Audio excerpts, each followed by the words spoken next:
Islam at a Glance is brought to you by अमरीका में पाकिस्तानियों को अमरीकी सियासी अमल का हिस्सा बनाने में मसरूफ़ अमल American Pakistani public affairs committee.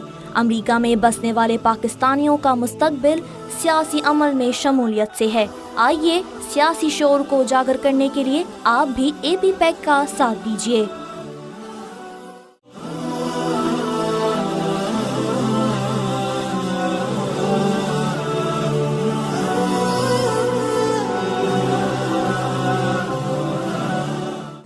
Assalamu alaikum wa rahmatullahi wa barakatuh. Alhamdulillahi ahda wassalatu wassalamu man la nabiyya ba'da. Dear viewers, the topic today is Muslim advocacy in the United States.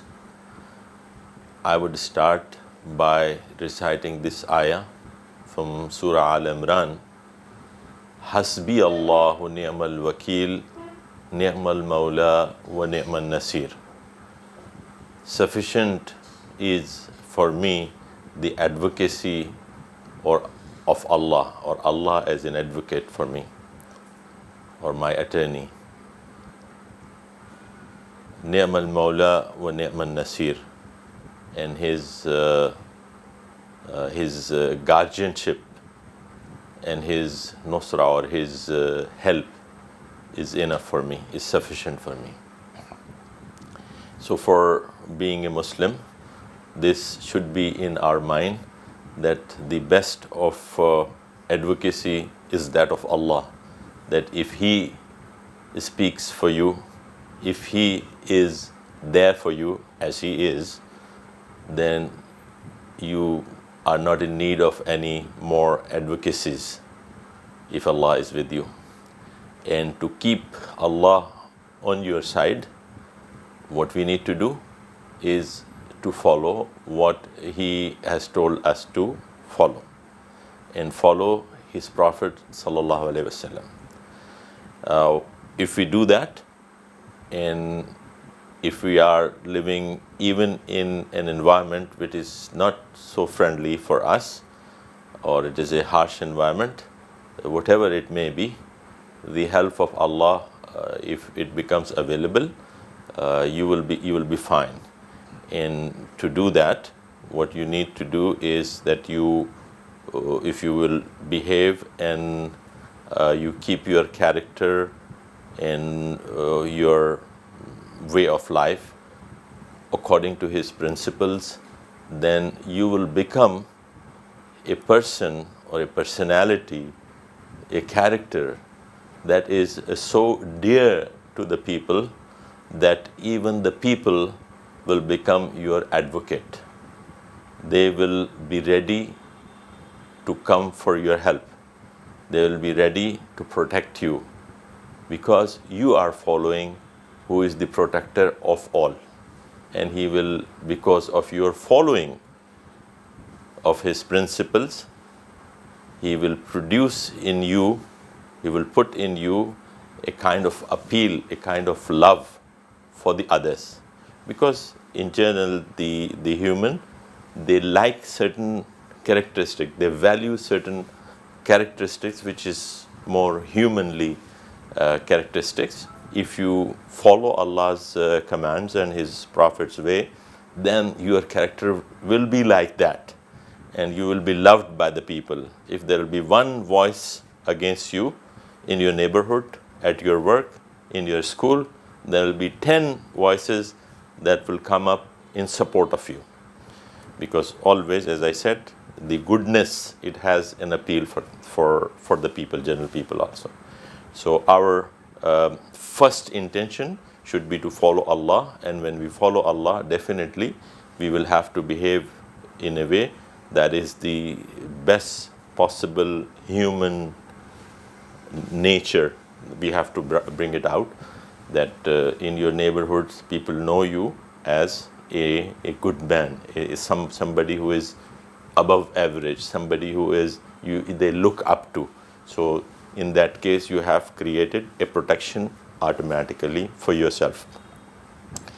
After saying that, let's go back to the time of Prophet Muhammad sallallahu alaihi wasallam to just pick up on one particular incident or one particular event that happened in the history. That when Muslims were being persecuted in Makkah to the extent that it became unbearable for many of them, especially the weaker ones, who were being exploited and mistreated by the enemies of Islam, which were in bigger number. They were strong in Makkah at the earlier times of the dawah of Islam. So Prophet ﷺ gave them permission to go or migrate to a place called Abyssinia or Habasha, that was in Africa. And the reason he said that why you should go there is that there is a just king over there, a king that likes justice, that treats the people in a justful way. So he allowed the people to migrate to such a place where there is a law that is indiscriminatory, and that where you can get your human rights, your civil rights like the others. So this is what has been happening in the earlier waves of migration of Muslims to the United States. If I don't go much far, if we look after, for example, 1965, when the immigration laws were relaxed and a big number of people from various parts of the Islamic world and other parts of the world, but since we are talking about Muslim advocacy here, we are focusing on that diaspora, the Muslim American diaspora. So they migrated in big number since mid-60s, and then the migration continued and is still continuing in those times, the earlier times, 60s, 70s, 80s, up to 90s also. The people from the Islamic world were migrating sometimes for the similar reasons that I just mentioned in case of Habasha or Abyssinia, that Prophet ﷺ mentioned the reason. That they thought that the place, United States, is like a heaven for them, because in their own lands, where the Muslim rulers, most of them were autocratic, despotic rulers, which were not treating their own people nicely. They were tyrants, and they were very harsh on the population, and especially those who were more closer to Islam and they were practicing Islam in the real way, and they wanted to point out to the wrongful attitude of the government or the ruler. They were the victims most severely treated in lots of the countries of the Islamic world, mostly the Middle East and other places where these kind of things were going on. So they escaped from there for a land where they thought there will be justice, and it was like that. Actually, the people in United States, they are freedom-loving people. They fought a war themselves to get their independence from imperialism. So they knew what freedom is, and they loved their freedom, and they were ready to open their arms and accept. This is the history of the United States, that it is built, the country is built by the immigrants. Earlier, the people from Europe and later on from other places continue to pour in, because it is the land of opportunities and land of freedom. So that brought the Muslims over there. It is only in the last couple of decades that we saw the deteriorating situation in United States, especially with respect to Muslims. Although in their history, in the history of the United States, we have seen similar things happening to other groups. Like in the earlier part of their history, we see the treatment that was done to the Afro-American diaspora when they were brought from Africa as slaves and then they were mistreated for a long time. And even before that, the native Indians who were living there, the treatment was not very good, and they were discriminated and they were badly treated. So America has a history of treating their minorities in a wrong way, be it the Native Americans, be it Afro-Americans, be it Japanese at the times of the World War, like that. Maybe this is the time for Muslims that they have started treating them in a wrongful way. The good thing in this history is that American people, and this is really a quality of American people that I, from my personal experience, have seen in many instances in my neighborhood, in my school, in my workplace. I have seen this quality of the American people, that if you tell them that they are wrong at certain things that they are doing, they are ready to accept it. That is the great quality. Although they will do something wrong, but if you make them realize that what they are doing is not correct, it's against their own principles, it is against the human rights, whatever the reason for their behavior being wrong, if you make them realize it, they do realize, and then they roll back on whatever they have been doing, and they try to fix the things, and they have done it in many cases, and in other cases still there is a space to cover, the ground to cover. But what is happening to the Muslims in this scenario, you can always have this good feeling that is going to go away. It's not going to stay there, as it didn't stay with the other groups. The major point of change in the behavior was a terrible incident of 9/11. After that, many things from the level of the government changed for the Muslims slowly. It was not immediate.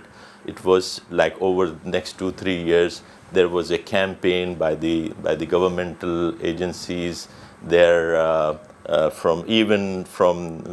in some cases, some of the NGOs and some religious people as well, the media and all that. It created a kind of atmosphere based on fear. Fear of what? Fear of that these are some people who are against your way of life. They don't like the way the Americans live. That was a wrong notion that was propagated against Muslims, that they are against your way of life. And you know that the Americans like their way of life. Somebody said that even if Jesus comes today and tell them that this way of life is not according to what I tell you through the revelation that you should be living, they will tell him even, no, we will follow you as far as religion is concerned, but don't mess with our way of life. So they like their way of life. And there is something in there because they have built it over the years and they like it too. They enjoy that and they are comfortably living in there, so they like it. But the thing that was created a wrong kind of feeling about Muslims, that they are backward people, they are too much cruel, and they are they didn't care about the freedom, and they mistreat the people and all that. This was a mix of wrong statements that were thrown by very responsible people, even as I said, the people in the government and other places. So after 9/11, that was the trend that continued. And it was in that background that Muslims have really thought about their own rights in that country. Because in those times, there was a lot of harassment, there was a mistreatment, there was discrimination against the Muslims. So that as a reaction, the Muslim advocacies and the organizations, they came up, they started thinking about how to legally protect ourselves and our rights in this country. And that gave rise to such activities in Muslims. And that was a very nice thing to happen. It is the same process that happened with the Afro-American, for example, when they went through this harsh times, they come up with these kind of organizations and these kinds of activity for their advocacies, where they can see how the law and legal system supports them. In many cases, Muslims were, the majority of them were the immigrants. And it is slowly that the ratio is going in favor of the local and second generation Muslims. At this time even, it is more than 50%, about 58%, I recently saw some stats, are still the people who are first generation. But the second generation and the local Muslims are catching up. So these people who were born and brought up in the United States, they will have much better understanding of the rights that they have in that country, as compared to the immigrants who went there, and they took a long time to learn about it, and many of them they don't even know even today. But overall also, the immigrants or the local second generation people, it is not easy for every one person to understand the complete law of United States. It's a very complicated law. Over the years, they have, it happens to any man-made system, that when you don't care about what your creator tells you to make it as a law or what we call Sharia, that you don't give any place to the creator and you try to bring about your own law, then you have to amend it. They keep on amending, adding things and all that, and it has become a very complicated thing. It's not easy to understand. Somebody told me that once in the United States, the way the justice is done is through they choose the panel from the public. It's not the judges who are making the decision in the initial cases of initial part of any justice process of justice, but it is through a people selected from the common guys and women to be jury, and through the jury this justice is carried out.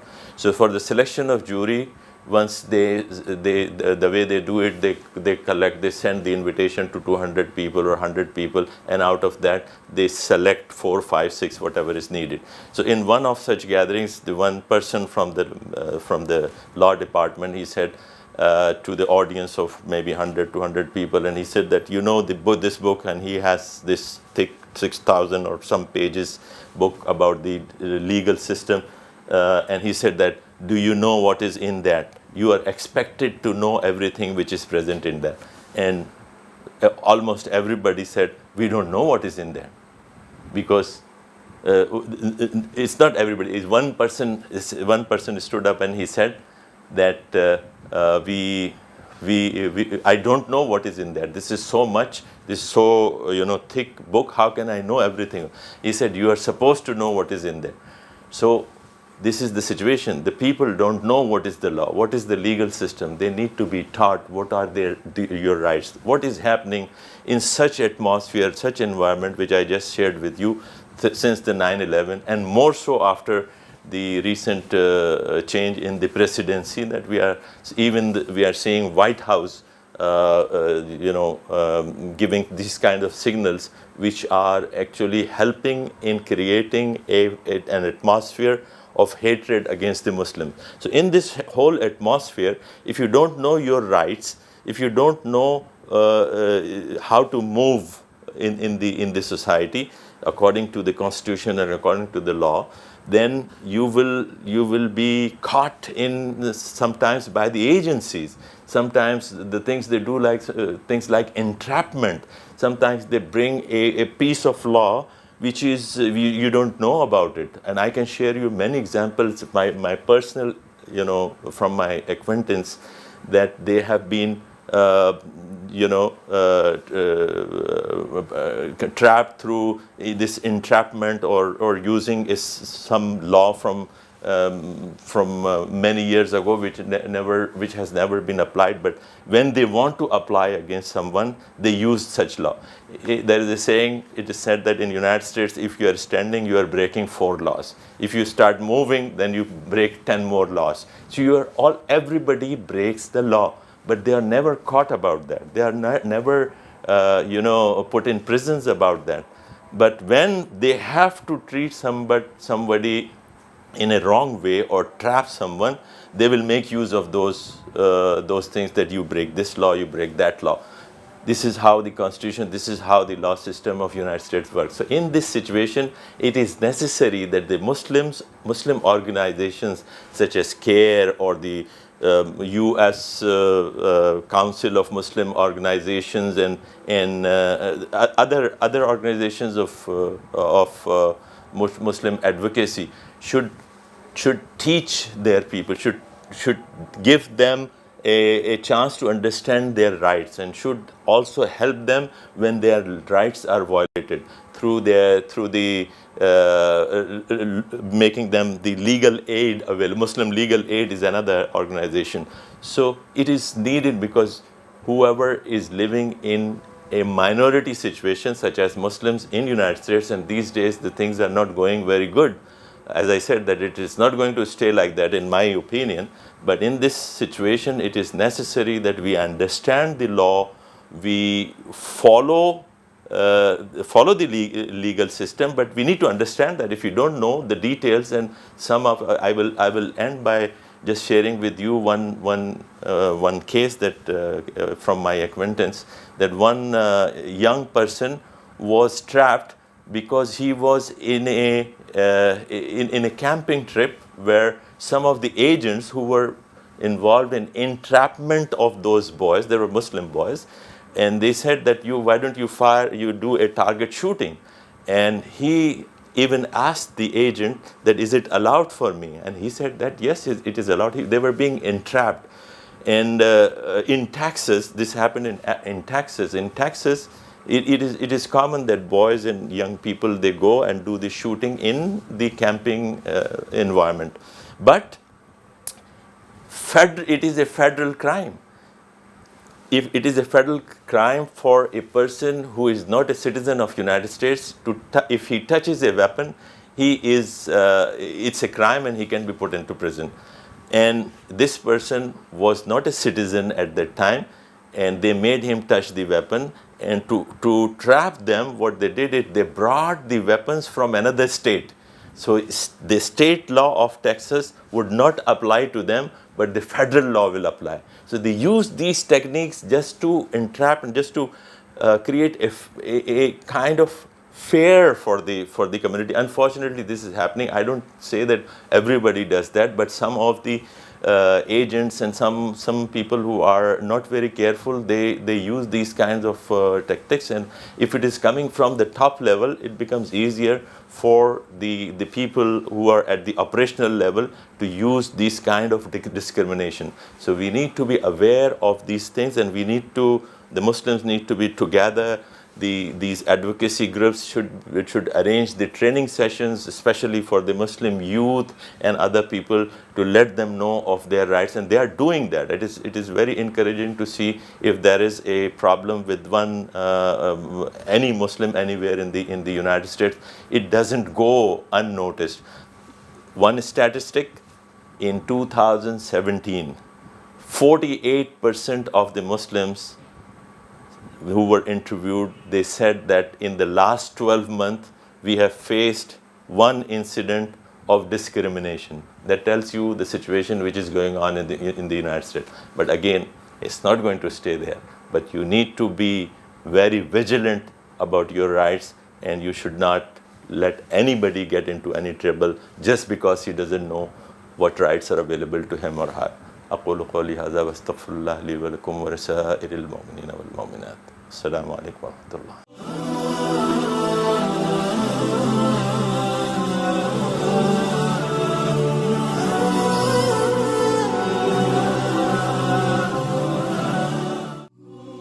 Islam at a Glance was brought to you by अमरीका में पाकिस्तानियों को अमरीकी सियासी अमल का हिस्सा बनाने में मसरूफ़ अमल American Pakistani public affairs committee. अमरीका में बसने वाले पाकिस्तानियों का मुस्तकबिल सियासी अमल में शमूलियत से है। आइए सियासी शोर को उजागर करने के लिए आप भी AP पैक का साथ दीजिए।